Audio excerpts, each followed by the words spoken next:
മനുഷ്യജീവനൊന്നും ഒരു തുള്ളി പോലും വിലയില്ലെന്നുള്ള കാര്യം എനിക്കറിയാം. അത് നമ്മുടെ ഈ ഒരു ലോകത്ത്. എന്നിരുന്നാലും പറയാണ്ടിരിക്കാൻ വയ്യ. ഞാൻ പാറു എന്ന അക്കൗണ്ടിലെ കൊച്ച് എല്ലാവർക്കും അറിയായിരിക്കും. നല്ല ബോൾഡ് ആയിട്ടുള്ള ഒരു കൊച്ചായിരുന്നു. 18-19 സംതിങ് വയസ്സേ ആവത്തുള്ളൂ. സൈബർ ബുള്ളിങ്ങാണ് കാരണം കൊച്ച് സൂയിസൈഡ് ചെയ്യാനായിട്ട്. ഒരാളെ ഇങ്ങനെ വേദനിപ്പിക്കാനായിട്ട് ഇങ്ങനെ സാധിക്കുന്നു. നിങ്ങളെയൊക്കെ വീട്ടിലല്ലെങ്കിൽ ഇത് ഞാൻ പറയുന്നതെന്ന് വെച്ചാൽ അത് ചെയ്തിട്ടുള്ള അവരെയാണ് വേറൊരാൾ അക്കൗണ്ടിൽ വന്നിട്ട് ഇങ്ങനെ അവരെ വിഷമിപ്പിക്കാനും ഇങ്ങനെയൊക്കെ ചെയ്യാനുള്ള രീതിക്കും എങ്ങനെ മെസ്സേജ് ഇടാൻ തോന്നുന്നു. നമ്മുടെ വീട്ടിലാണ് ഇങ്ങനെ ഉള്ളവർക്ക് ഇങ്ങനെയൊക്കെ വന്നാൽ സഹിക്കുമോ നമ്മള്?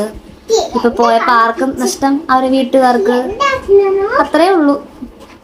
ഇനിയെങ്കിലും ചെയ്യരുതെന്ന് പറയാൻ നിങ്ങളെ പണി തന്നെ തുടരും. കാര്യം പഠിച്ചതല്ലേ പാടത്തുള്ളൂ. എന്നാലും വെറും തെണ്ടിത്തരങ്ങളാണ് കാണിക്കുന്നത്. കിട്ടിക്കോളും എപ്പോഴായാലും ഇങ്ങനെയുള്ള കാര്യങ്ങളൊക്കെ ചെയ്യുന്നവർക്ക്. പക്ഷെ എന്നാലും കഷ്ടം. നല്ലൊരു ബോൾഡായിട്ടുള്ള ഒരു കൊച്ചായിരുന്നു.